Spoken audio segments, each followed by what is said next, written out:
Hello everyone, welcome back to the channel. Today we are going to discuss RCC column design, which is one of the most important topics of the state civil engineering competitive exam like HPPSC, AE, HPRCA, JEE, SSC, JEE exam. In this lecture, we will cover theory, important formulas, IS code provision and exam oriented points. At least 1 to 3 question comes from column. तो starting में first पढ़ते हैं हम कि column क्या है। A column is an important component of RCC structure. और column एक कैसा मेंबर है? कॉलम एक आपका वर्टिकल कंप्रेशन मेंबर है और जितना भी आपका सुपर स्ट्रक्चर का लोड है, चाहे वो बिल्डिंग, फैक्ट्री फ्लोर्स, बालकनीज, वो सारा लोड आपका कहाँ ट्रांसफ़र करता है? कॉलम। वो सारा लोड आपका फाउंडेशन को ट्रांसफ़र करता है कॉलम के थ्रू। तो कॉलम क्या है? एक आपका RCC vertical compression member that transfer load from slabs, beams and walls to the foundation. तो according to IS 456, column is a compression members whose effective length is more than 3 times its lateral dimension। तो column क्या है? आपका एक compression member है जिसकी आपकी effective length क्या है? More than 3 times of list lateral dimension.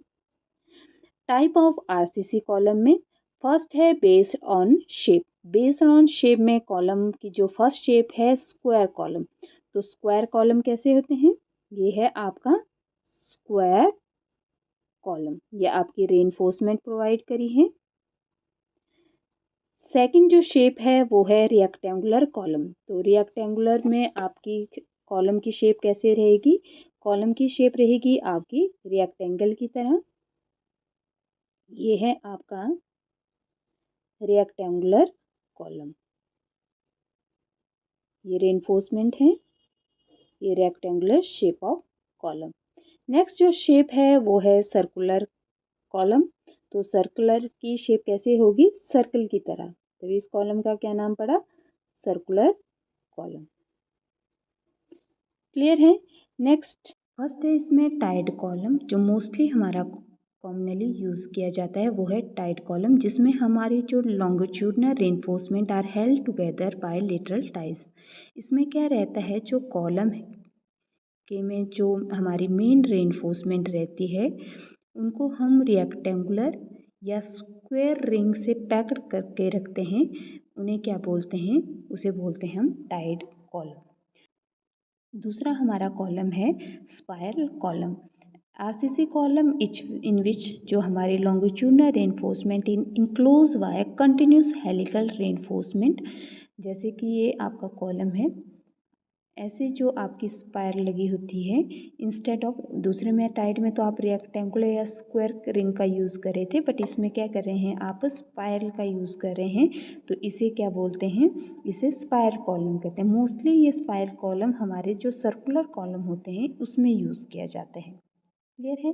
Next है हमारा कंपोजिट कॉलम। तो कंपोजिट कॉलम में कैसे होते हैं? जो मेड ऑफ 2 और 3 डिफरेंट मटेरियल से बने होते हैं। जैसे कि आप स्टील सेक्शन का यूज़ कर रहे हैं प्लस आरसी का यूज़ कर रहे हैं, इनफोर्स कंक्रीट का यूज़ कर रहे हैं। तो ऐसे कॉलम क्या होते हैं? आपके कंपोजिट कॉलम होते हैं। तो ये है base upon the reinforcement. Third है base upon the loading. Base upon loading में फर्स्ट है आपका axial loaded column. Axial loaded column क्या होते हैं? जैसे कि ये मैं प्लान बना रही हूँ कॉलम का,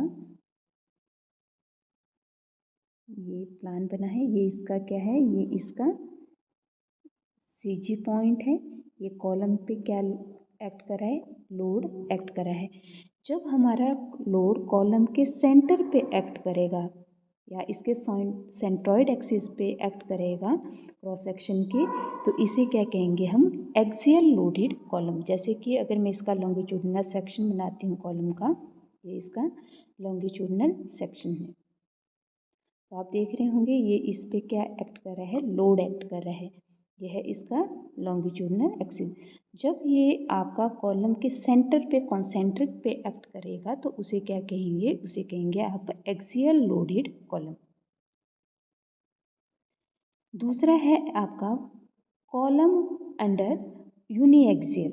तो यूनी एक्सियल का मतलब जब हमारा लोड सेंटर पे एक्ट ना करके, जैसे कि ये आपका प्लान है कॉलम का, इसका सीजी पॉइंट कहाँ है, यहाँ पे, बट आपका लोड कहाँ पे एक्ट कर रहा है, कुछ डिस्टेंस पे हट पे, तो यहाँ पे क्या आ रही है आपकी इसेंट्रिसिटी आ रही है। व्हेन लोड इज इसेंट्रिक होगा तब आपका कॉलम कैसा होगा, यूनी एक्सियल बेंडिंग, और आपके axial load and bending moment आपके एक्ट करेंगे ओनली वन एक्सिस पे। इट में भी आपका वो एक्स एक्सिस भी हो सकता है, वो वाई एक्सिस भी हो सकता है। नेक्स्ट है column under by axial loading. तो आपका जो आपका column under by axial loading हो गया, उसमें आपका जो एक्सियल लोड होगा वो बेंडिंग अबाउट एक्स एक्सिस पे और बेंडिंग मोमेंट वाई एक्सिस पे रहेगा। कौन कौन से एक्सिस पे, आपकी जो बेंडिंग मोमेंट आपके अबाउट एक्स एक्सिस पे और बेंडिंग मोमेंट वाई एक्सिस पर, और एक्सियल लोड एक्ट करेगा। बट बेंडिंग मूवमेंट कौन से डायरेक्शन में होगी, बोथ डायरेक्शन में, it may be x axis और वाई एक्सिस, तो उसे क्या कहेंगे, column under biaxial bending. Next है depending upon the length of column. तो depending upon the length of column में दो कैटेगरी में डिवाइड करा गया है, क्लासीफाई किया गया है। फर्स्ट है लॉन्ग कॉलम और दूसरा है आपका शॉर्ट कॉलम। फर्स्ट हम पढ़ेंगे लॉन्ग कॉलम क्या होता है, जब हमारी ratio effective length to the least lateral dimension, least lateral dimension greater than 12 होगा तो उसे क्या कहेंगे, हम उसे कहेंगे लॉन्ग कॉलम। क्या बोला आपको, effective length divide by least lateral dimension is greater than 12, that is called long column. जब हमारे दूसरा शॉर्ट कॉलम क्या होगा, जब इफेक्टिव लेंथ और least lateral dimension, least lateral dimension less than और इक्वल टू 12 या 12 से कम या 12 होगा तो उसे क्या कहेंगे, हम शॉर्ट कॉलम कहेंगे। ये important terms in column design. इसमें फर्स्ट है कि इफेक्टिव लेंथ क्या होता है आपका, जो आपकी अनसपोर्टेड लेंथ होती है कॉलम की, which is likely to buckle, और ये डिपेंड किस पे करती है, ये डिपेंड करती है आपकी एंड कंडीशन पे। और टर्म्स में आप इफेक्टिव लेंथ की डेफिनेशन इस तरह भी कह सकते हैं, the length of column which take part in buckling outward bending. जैसे कि अगर ये दोनों आपकी फिक्स कंडीशन है तो इसकी जो ये बकलिंग हो रही है इसमें कैसी हो रही है, आउटवर्ड बेंडिंग एंड सब्जेक्टिव। जब आपके कॉलम पे क्या हो रहा है, लोड एक्ट कर रहा है, तो उसे क्या कहते हैं, आप इफेक्टिव लेंथ कहते हैं। और इसको LE इफेक्टिव से क्या करते हैं, डिनोट करते हैं इफेक्टिव लेंथ को। तो आपकी ये इफेक्टिव लेंथ किस पे डिपेंड करती है, डिफरेंट एंड कंडीशन पे डिपेंड करती है। फर्स्टली जो हमारी कंडीशन है, effectively held in position and restrained against rotation at both hand. Restrained against rotation at both hands का मतलब होता है, बोथ हैंड्स क्या है आपके, उसमें कोई भी रोटेशन नहीं है, इट मीन्स आपके बोथ हैंड्स क्या है, फिक्स है। तो उस केस में इफेक्टिव लेंथ की वैल्यू क्या है, 0.65 L। क्लियर है। तो ये वैल्यू हर एक कॉम्पिटिटिव एग्जाम में पूछी जाती है, चाहे जेई है, ए एग्जाम का है, तो उसमें आपके पास ये स्टेटमेंट दी होगी और आपके पास 4 ऑप्शन है, आपको एक पे इसको मार्क करना है कि कौन सी राइट ऑप्शन है। दूसरा है आपके पास effectively held in position at both ends, restrained against rotation at one end. तो इस केस में वन एंड क्या है आपका फिक्स है और दूसरा एंड क्या है आपका हिंज है, तो उस केस में इफेक्टिव लेंथ की वैल्यू क्या है, 0.80 L। थर्ड है effectively held in position at both ends but not restrained against rotation. That means आपके दोनों एंड क्या है, आपके दोनों एंड है आपके हिंज, तो उस केस में इफेक्टिव लेंथ की वैल्यू क्या है आपकी, वो है 1.00 L। नेक्स्ट है वो है आपकी effectively held in position and restrained against rotation at one end and other end partially restrained against rotation but not held in position, तो उस केस में इफेक्टिव लेंथ की वैल्यू है 1.20 L। और जो कंडीशन है इसमें जो फर्स्ट है, देखिए इसमें effectively held in position and restrain against rotation at one end and other end partially restrain against rotation but not held in position, तो उस केस में 1.50। नेक्स्ट इस केस में आपका 2.00 L और ये इस वाले केस में आपकी वैल्यू सेम है 2.00 L। तो ये सारी वैल्यूज़ मोस्ट इम्पॉर्टेंट है हर किसी कॉम्पिटिटिव एग्ज़ाम में जो रिलेटेड है आपका सिविल इंजीनियरिंग, चाहे वो एसएससी का है, एचपीआरसी का है, चाहे एचपीपीएससी है, ये वैल्यू पूछी जाती है हर बार। नेक्स्ट है आपका स्लेंडरनेस रेशियो क्या होता है। तो स्लेंडरनेस रेशियो का आप किससे डिनोट करते हैं, लैम्डा से डिनोट करते हैं। ये रेशियो होता है effective length of column divided by radius of gyration. Clear है। तो आपके शॉर्ट कॉलम के केस में जो स्लेंडरनेस रेशियो की वैल्यू रहेगी वो रहेगी लेस देन इक्वल टू 12, और लॉन्ग कॉलम के केस में slenderness ratio is greater than 12, तो उसे क्या बोलेंगे आप, लॉन्ग कॉलम। नेक्स्ट है मिनिमम इसेंट्रिसिटी। तो आपको मिनिमम इसेंट्रिसिटी जैसे कि अगर आपका ये कॉलम है, ये आपका कॉलम का सीजी पॉइंट है, जब आपका लोड कॉलम के सेंटर पे एक्ट नहीं कर रहा है, सेंट्रॉइड पे एक्ट नहीं कर रहा है, तो कुछ डिस्टेंस पे हटके आपका लोड एक्ट कर रहा है, तो उसकी वजह से क्या आती है, आपकी इसेंट्रिसिटी आती है। तो इसे क्या कहते हैं, इसेंट्रिसिटी। तो मिनिमम इसेंट्रिसिटी कॉलम में किस वजह से आती है, first lateral deflection of column, उसकी वजह से, सेकंड अगर आपकी इनएक्यूरेट कंस्ट्रक्शन प्रैक्टिस की वजह से, और third inaccurate loading on column, तो इसकी वजह से आपकी मिनिमम इसेंट्रिसिटी आती है। तो एज पर IS 456 a column shall be design for minimum eccentricity. तो मिनिमम इसेंट्रिसिटी आपकी जो एक्स डायरेक्शन पे रहती है, इसको हम लिखेंगे EX। तो इसका फॉर्मूला है LX divide by 500 plus D divide by 30, ठीक है, और 20 mm whichever is greater. Clear है। तो डी के हैं आपके depth of column section with respect to major axis, और एल एस के है effective length in X axis पे। तो जैसे कि अगर ये आपका कॉलम है, ये वाई डायरेक्शन, ये एक्स डायरेक्शन, और ये कॉलम की विड्थ है, और ये क्या है आपके कॉलम की डेप्थ है। तो मिनिमम सेंट्रिसिटी अगर आप एक्स डायरेक्शन पे निकाल रहे हैं, तो आपको LX की वैल्यू पुट करनी है, D की वैल्यू, डेप्थ ऑफ कॉलम की वैल्यू पुट करनी है, तो आपकी मिनिमम इसेंट्रिसिटी आएगी। जो यहाँ पे अगर फॉर एग्जांपल ये वैल्यू 25 आती है, नीचे आपकी वैल्यू 20 mm, तो दोनों में से बड़ी जो वैल्यू है वो क्या रहेगी, मिनिमम इसेंट्रिसिटी रहेगी एक्स डायरेक्शन में। नेक्स्ट है minimum eccentricity in Y direction. ये आपका कॉलम है, ये वाई डायरेक्शन, ये एक्स एक्स, ये कॉलम की विड्थ है और ये कॉलम की डेप्थ है। तो अगर आप वाई डायरेक्शन पे ले रहे हैं तो एल वाई डिवाइड बाय 500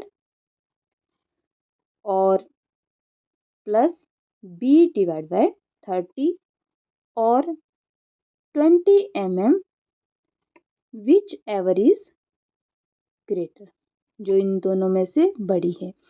तो एल वाई क्या है आपका unsupported length with respect to कैसे मेजर या माइनर एक्सिस, और बी क्या है width of column section with respect to minor axis में। ठीक है, अब इसको इसमें आप वैल्यू पुट करेंगे। इसकी जो अगर वैल्यू आपकी 30 mm आती है और ये वैल्यू 20 mm आती है, तो जो वैल्यू इसमें बड़ी है ग्रेटर वैल्यू, वो क्या रहेगी आपकी मिनिमम इसेंट्रिसिटी की वैल्यू रहेगी। क्लियर है। नेक्स्ट है assumption in limit state design में। फर्स्ट एजम्पशन है plane section remains plane.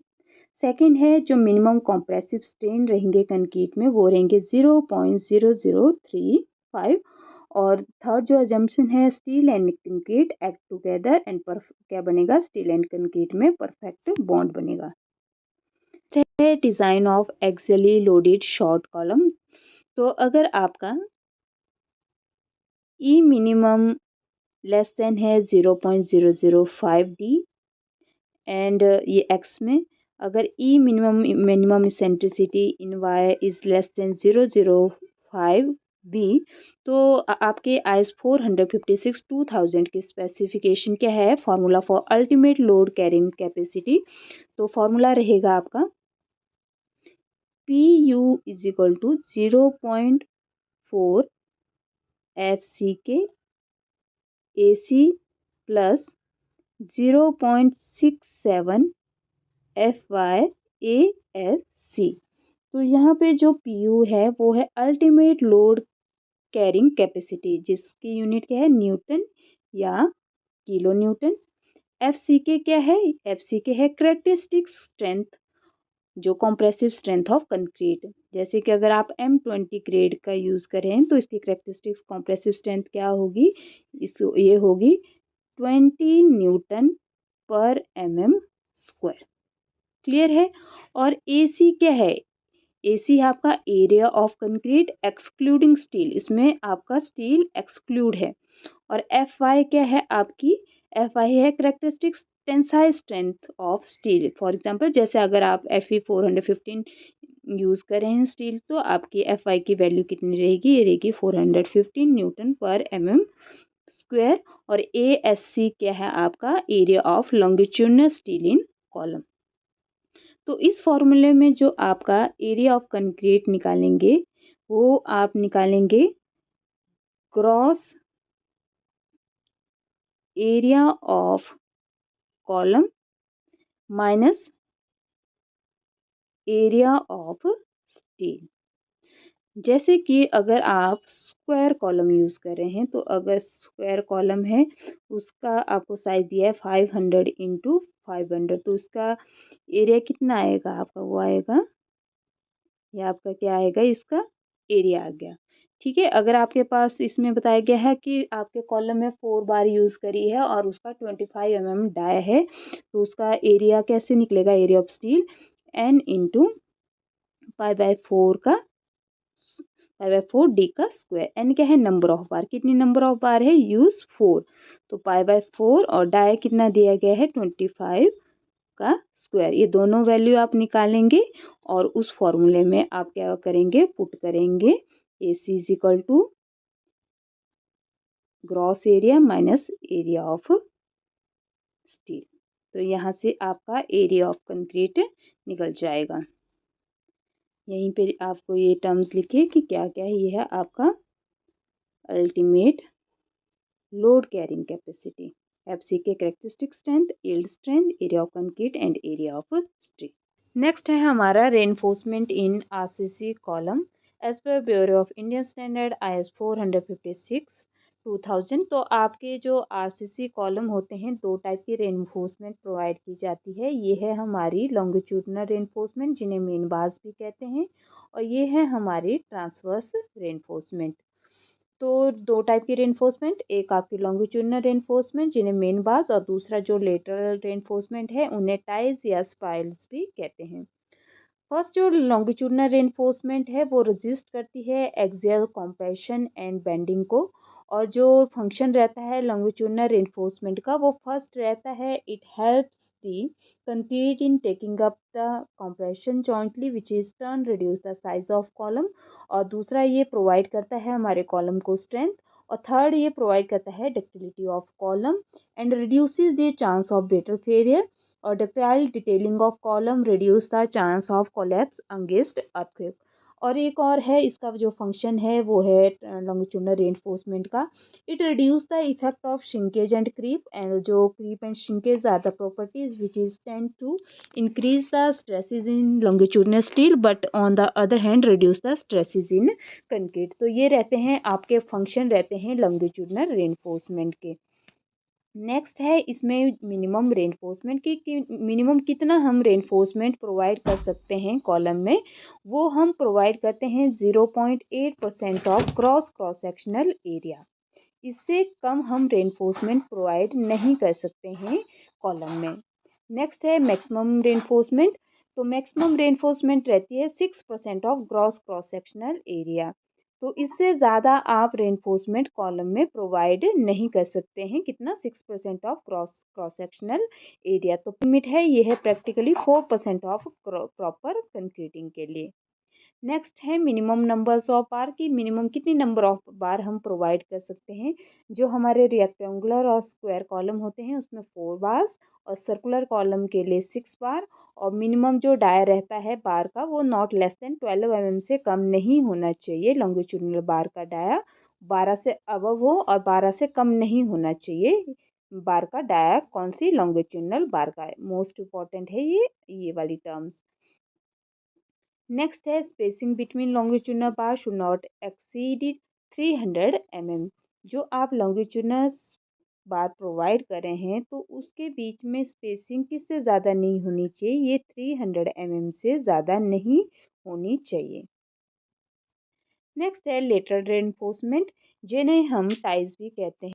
Reinforcement which is provided in transverse direction to the longitudinal steel it is called lateral ties. जैसे कि ये आपकी लॉन्गिट्यूडिनल स्टील है तो इसकी ट्रांसवर्स डायरेक्शन में आपकी लेटरल टाइज प्रोवाइड की जाती है। तो लेटरल टाइज का फंक्शन फर्स्ट रहता है होल्ड करता है आपका longitudinal bar in position.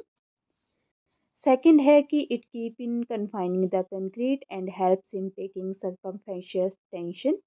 Third है ये प्रिवेंट करता है बकलिंग ऑफ मेन वाज। ये आप डायग्राम में भी देख रहे हैं कि ये मेन वाज को बकल होने से क्या कर रहा है, बचा रहा है कौन, आपकी ये ट्रांसवर्स रेनफोर्समेंट। नेक्स्ट जो इसका फंक्शन है आपका ट्रांसवर्स रेनफोर्समेंट का, ये it prevent longitudinal splitting of concrete, ये आप डायग्राम में देख रहे होंगे। और नेक्स्ट जो है it help in resisting the diagonal tension, तो डायगोनल टेंशन को भी रेजिस्ट करता है आपका ट्रांसवर्स रेनफोर्समेंट। तो ये है कुछ फंक्शन आपकी ट्रांसवर्स रेनफोर्समेंट का। नेक्स्ट है ट्रांसफर जो रेनफोर्समेंट है वो कॉलम में दो टाइप से प्रोवाइड की जाती है। फर्स्ट है आपकी लेटरल टाइप जिसे लिंक्स या रिंग कहते हैं, आप क्या कहते हैं, लिंक्स या रिंग। दूसरा आप प्रोवाइड करते हैं हेलिकल रेनफोर्समेंट जिसे आप क्या कहते हैं, स्पाइरल कहते हैं। फर्स्ट है आप ये डायग्राम में देख रहे होंगे कि आपके इसमें स्क्वायर कॉलम में ये प्लान है इसका और ये सेक्शन एलिवेशन है। तो ये है आपकी लेटरल टाइज और ये है आपकी लॉन्गिट्यूडिनल रेनफोर्समेंट। दूसरी साइड आप देख रहे होंगे इसमें जो ये कॉलम कैसा है, सर्कुलर कॉलम, तो ये आपकी लेटरल टाइज है और ये है आपकी लॉन्गिट्यूडिनल रेनफोर्समेंट मेन बास। दूसरी जो हेलिकल रेनफोर्समेंट है इनकी ये है आपकी हेलिकल रेनफोर्समेंट, स्पाइरल और हेलिकल रेनफोर्समेंट, और ये है आपकी लॉन्गिट्यूडिनल रेनफोर्समेंट और ये कॉलम का प्लान है और ये इसका एलिवेशन है। क्लियर है।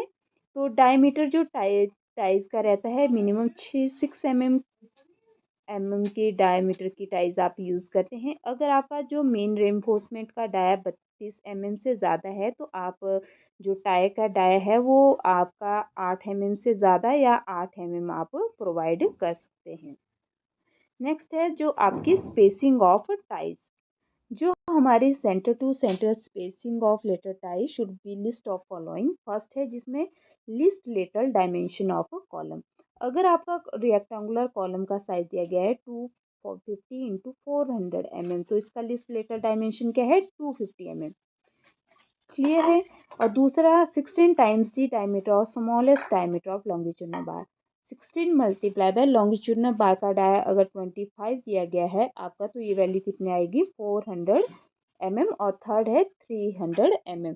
तो इसमें सबसे लिस्ट कौन सा है, लिस्ट है सबसे कम है इसमें 250 mm। तो आपकी जो सेंटर टू सेंटर स्पेसिंग रहेगी लेटरल टाइज में वो रहेगी 250 mm centre to centre. Clear है। नेक्स्ट है जो आपकी स्पायर रेनफोर्समेंट आपकी किस में यूज़ की जाती है, सर्कुलर कॉलम में। तो ये आपकी कॉलम की डक्टिलिटी और स्ट्रेंथ को क्या करती है, इंक्रीज करती है। और ये आपकी स्पाइरल कॉलम है हायर स्लाइटली हायर लोड और ये कंपेयर जो कैपेसिटी रहती है compare to tied column.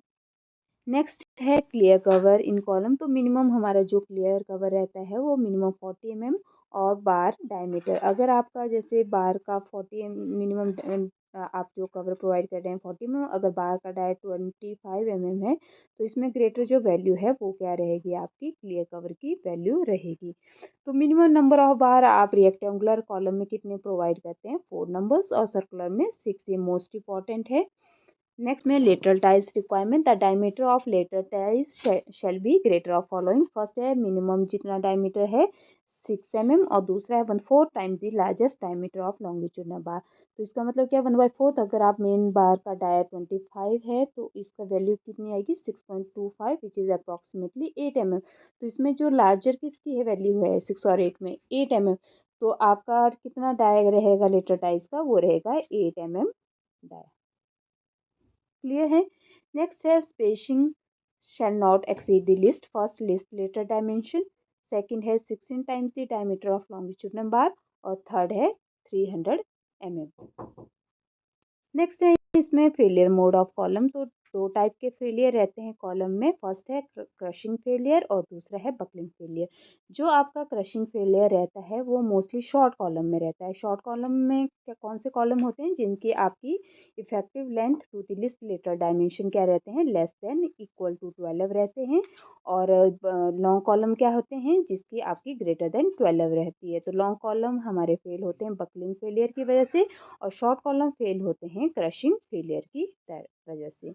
Next है आपका comparison between short column and long column. तो फर्स्ट कंपैरिजन है जो स्लेंडरनेस रेशो रहती है। शॉर्ट कॉलम के केस में जो स्लेंडरनेस रेशो रहती है वो लेस देन इक्वल टू 12 और लॉन्ग कॉलम के केस में क्या रहती है greater than 12। Second buckling, buckling जो हमारे शॉर्ट कॉलम में रहती है वो लेस रहती है और लॉन्ग कॉलम के केस में क्या रहती है मोर रहती है। थर्ड जो एक कंपैरिजन है वो है लोड कैरिंग कैपेसिटी। जो शॉर्ट कॉलम की लोड कैरिंग कैपेसिटी है वो ज़्यादा है और लॉन्ग कॉलम की लेस है एज कम्पेरेटिव किसके शॉर्ट कॉलम के केस में। आज की क्लास में हमने आरसीसी कॉलम के बारे में पढ़ा। सेकंड हमने इसमें क्लासिफिकेशन पढ़ी कॉलम की। थर्ड जो इसमें हमने पढ़ा वो हमने पढ़ा कि कौन कौन से टाइप की रेनफोर्समेंट आपकी प्रोवाइड की जाती है लॉन्ग कॉलम में, लॉन्गिट्यूडनल रेनफोर्समेंट, ट्रांसवर्स रेनफोर्समेंट और उनका क्या फंक्शन रहता है। आप मिनिमम नंबर ऑफ बार कितनी प्रोवाइड कर सकते हैं, सेंटर टू सेंटर क्या स्पेसिंग रहती है और कौन कौन से फेलियर मोड होते हैं कॉलम में, और लास्ट में हमने कंपैरिजन पढ़ा शॉर्ट और लॉन्ग कॉलम के बीच में। अगर आपको ये वीडियो इन्फॉर्मेटिव लगे तो आप वीडियो को लाइक करें, शेयर करें और मेरे चैनल को सब्सक्राइब करें। Thank you.